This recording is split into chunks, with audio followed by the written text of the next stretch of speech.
Parents, who abandoned me for most of my life, want me to move in with them and accept them as my family, despite their past mistreatment. I, 16 male, was born when my parents were very young. Like my mother was 16 and my father was 17. Both families decided it would be the best for me if effectively my maternal grandparents raised me and my bio parents got to live their lives. That is not to say I didn't know who my actual parents were. This is not one of those situations like in movies where the mother pretends the daughter's child is actually her own. I and everyone knew who my progenitors were. My father moved away when he was 18, but my mother remained in my grandparents' house until she was 23 and I was around 7, but that doesn't mean we were close. She always treated me more like an annoying little brother rather than a son. She didn't like spending time with me, never attended any of my school functions or showed interest in my academic work or took me to do any fun activities. Whenever I was talking about my day, she would roll her eyes or change the topic to shut me up. When she moved out, I barely saw her. She just came to family gatherings and said an awkward hi and not even look at me. It hurt even if by that point I already considered my grandparents to be more my parents than her. My father was still living away. They weren't together at this point, but would come once or twice a year to visit his own family around the holidays and always made it a point to visit me and take me to do some sort of fun activities like going to the cinema or my favorite restaurant. Things like that, but to me he was more like an estranged man than a dad, because when I compared him to my friends' fathers who picked them up from school every day and went to their games and played with them on the weekends, I didn't understand why this man who I saw maybe twice a year was supposed to be the same. Anyway, fast forward to a year ago.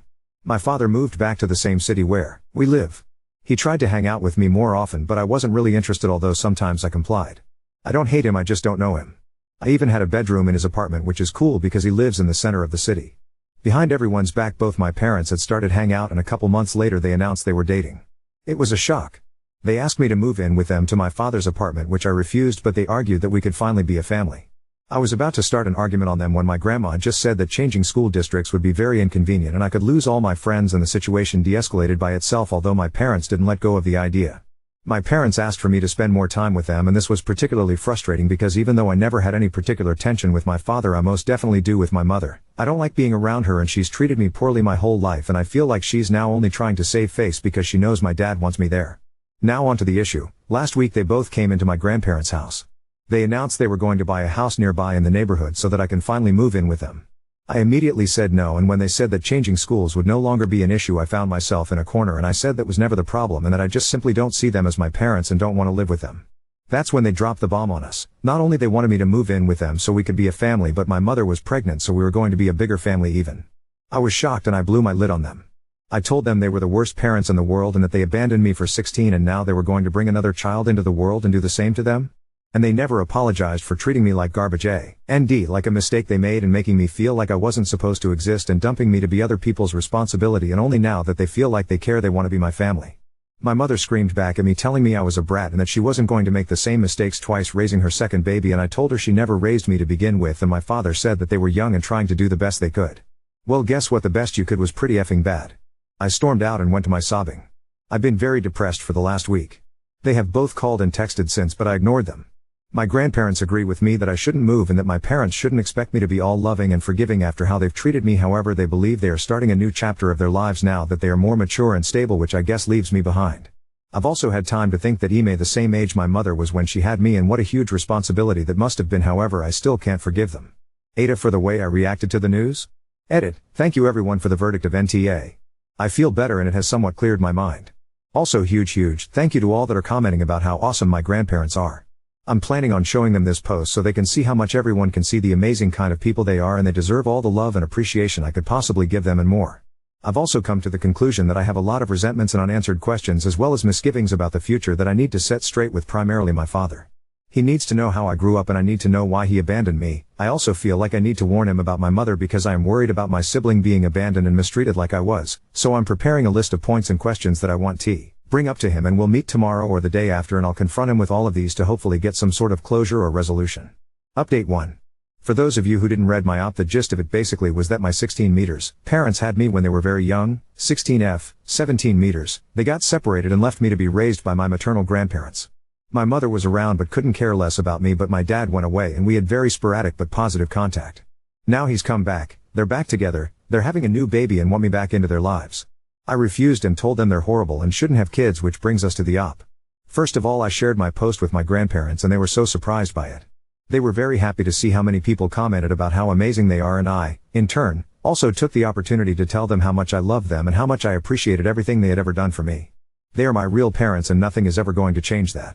There were some tears and they told me they loved me and how proud they were of me.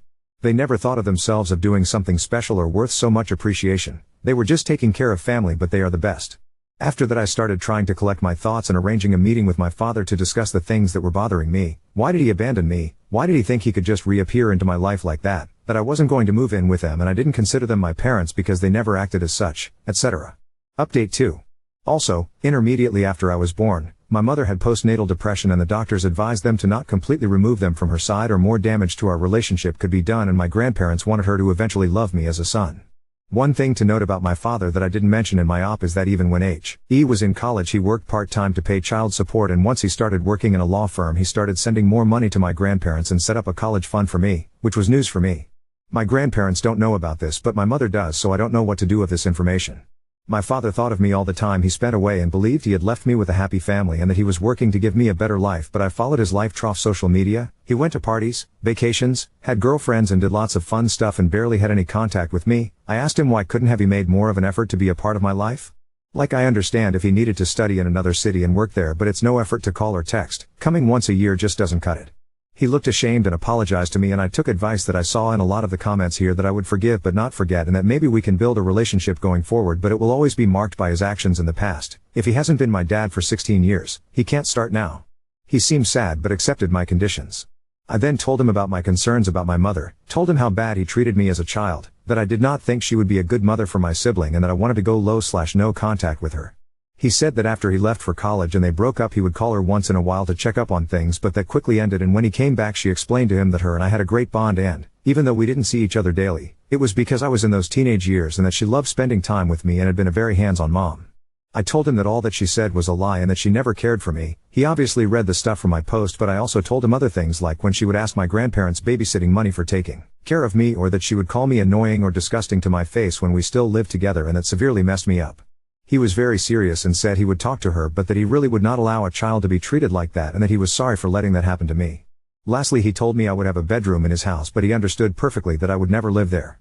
He was quite emotional at this point and got chalked up at this point when he asked me if, even if I didn't consider him my father, I would consider his baby my sibling.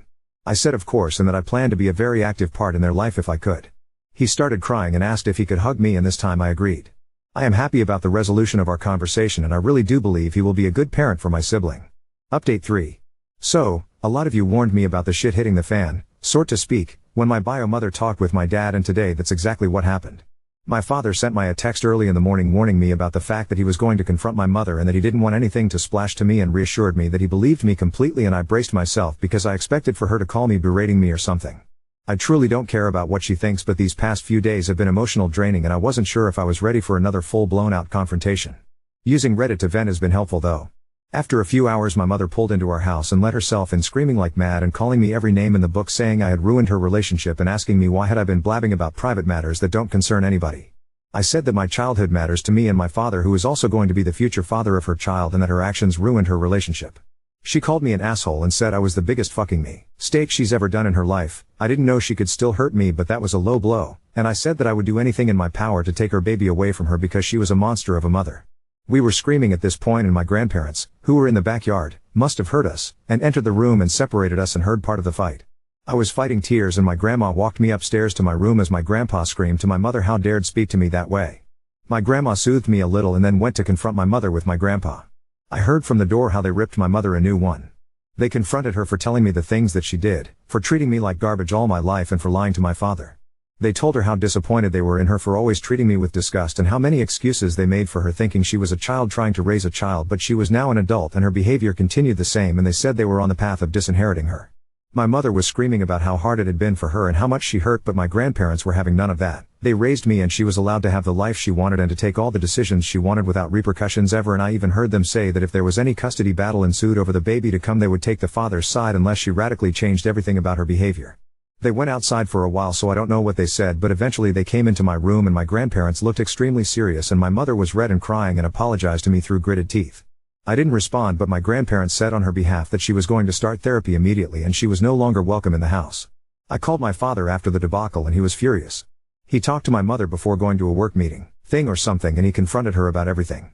Apparently it was nasty, but he was willing to work on the relationship for the good of the baby on the condition that my mother would also be working on improving her relationship with me so that whenever I visited them I wouldn't feel uncomfortable. After he left he made her promise she wouldn't contact me until they talked again, but there's my mother for you folks. I asked him to think on what's better for himself and for the baby and to not hold today against my mother if he doesn't want to. Also, a thing that has come up a lot in the comments of my previous posts is that my progenitors only want me as a babysitter and that I should steer away from them and baby for my own sake, but I want to make a point about that. I can't say nothing about their intentions, I know nothing about that, but I am really very excited to have a sibling. Growing up I had a very small family, it was just my grandparents and me. On my paternal side I had a huge family with aunts, uncles and cousins, but whenever I went there I always felt like the odd one out. They tried to include me and invited me for Easter, Christmas, BBQs and stuff, but I didn't really know them, and although they were nice I always felt like I had a big sign on my head that said that Kid John had in high school. I can't wait to have a sibling and love them and always be there for them and show them what a family is. I want to be that person they can always rely on for them, and I want to feel that bond with someone, so even if I have my misgivings about my parents, and I do, a lot, I do not about being a big brother. I hope this is the last update and there is no more family drama in the future. Update 4. Well, first of all, my grandparents are as cool as ever, I have not moved nor I intend to, and we spent Christmas together, it was all great. My father and I have bonded more and we are in a better place, he is paying for my therapy and we've done a couple of sessions together and we're in a much better place. He feels sorry for having lost my childhood years but understands that cannot get them back, and instead of pushing a relationship with me he is letting me have my space to build as much of a relationship that I want with him, which takes the pressure off of me tbh. We've kind of bonded over my little sister, we found out is going to be a girl, and I helped him paint the nursery and build the furniture, which I enjoyed a lot. He and my egg donor are at a bit of a weird situation. They live together but they're not together. My father is extremely angry about everything that she did and said to me when I was little and what I related in my previous post, and he is weary about what kind of person she really is going to be with my baby sister. They are going to couples therapy and individual therapy, and, although I see her at passing because I go sometimes to my father's house, she is just barely polite with me and I can tell she feels like I'm the one who screwed up her opportunity to play house with her second baby. I try to pay her no mind, but the only thing that worries me is if she eventually is going to poison my little sister's mind against me or subject her to a similar mistreatment like she did to me, because she is also going to be born around all this tension. The silver lining is that everyone else is showing up for my little sister, and that means I've also connected much more with my father's side of the family. They've always been kind to me, but I always felt weird around them, but now that things with my father seem to be settling into a more comfortable way I feel like I belong into his family more and I can hang out with my cousins and aunts and uncles more. Update 5. So, it's been a while, but recent developments have brought me back here to give you all a bit of an update. First of all, thank you everyone who has messaged me and shown me that my situation and I are in their minds, it helps a lot. 2. Do a bit of recap and avoid all of you going through the entire saga. My parents had me in their teens, they left me to be raised by my maternal grandparents, which turned out to be the perfect family for me. My egg donor was somewhat in my life growing up, but she was nasty and toxic to me. My dad was absent most of the time, but he was a more positive force on my life. They got together about 2 years ago and tried to make me, now 17 male, move in with them, to which I refused, and they also announced they were expecting, which sent me off and I lashed out at them. That opened the Pandora's box of lies and manipulation that my egg donor had been feeding my father for years and created an overall messy situation with her blaming me for everything. Me and my father have been developing a stronger relationship and we've become quite close, although I still have some barriers up. My egg donor has been giving me the cold shoulder for the remaining of the pregnancy, and my father was considering whether or not to try and continue the relationship. This brings us to present times. They had a daughter named Ella who is the most beautiful, charming, and cute baby I've ever seen. My father was ecstatic when she was being delivered and asked me if I wanted to remain in the hospital during the labor, which I happily agreed. It was amazing to see my sister for the first time, and me and my father both cried while holding her. My egg donor on the other hand looked at her with little care and tried to pass her off to whoever was around so she wouldn't have to hold her. The relationship of my parents at this moment was on thin ice, but the maternal spirit that my mother thought she would develop with this child never materialized. When they got home they received dozens of visits from relatives and friends, and my dad had to take care of everything because my egg donor refused to even be near the baby. Doctors worried she must have been suffering from postpartum depression, but she refused to accept help or counsel. I tried to be gentler to her these days to ease her mental state, but things just got worse. It all came to a head a few days ago when my father went to do the groceries and saw on the nanny cam that the egg donor was cursing at Ella, and by the time he made it home my mother was actually slapping the baby. My father got furious, and she just responded by saying something along the lines of, "These kids are trying to keep us apart, we should get rid of them." My father called the police and had my mother forcibly taken to have a psych evaluation. I rushed to his side when I got wind of it. Luckily my sister is alright. While my egg donor was in the psych evaluation, my father decided that she could no longer live under the same roof as her and she had to take my sister away from her mother. I came up with a plan that, when my mother was released, she could go rest and start treatment at my grandparents while I would move with my father for a while to help him out and avoid drama. Ironically, all of this started because I didn't want to live with my dad, and now that's where I am. My grandparents keep me updated on my egg donor's progress. There are days where she feels truly ashamed of what she did and wants to go back to my dad, others where she is lethargic and non-responsive, and others where she seems happy and content and talks about a clean slate. There would be a court proceeding over the custody of Ella, but we've gotten some sort of emergency ruling granting my dad full custody at the moment. Anyway, things are a bit of a mess and I wish things hadn't turned out the way they have. Hopefully I will still be able to be around my sister and whatever is happening to my egg donor can be addressed so she can get better. My grandparents are so destroyed with all that is happening with their daughter that are having a hard time to cope, but they come nearly every day to check on Ella and I, which is nice. My dad is also very distraught and even though he is now categorically rejecting the idea of ever getting back together with egg donor, he still feels sad to see how a mother can treat her baby and he is mourning the relationship and the life he thought he would have. On my part, I've been busy with school and, even though I try to understand that my mother is sick, I can't seem to forgive her for what she's done to Ella. If this was her first incident of being negligent or violent, I might be more understanding, but I feel like she is going to be as toxic to my sister as she has always been to me and I don't want her near us for a second.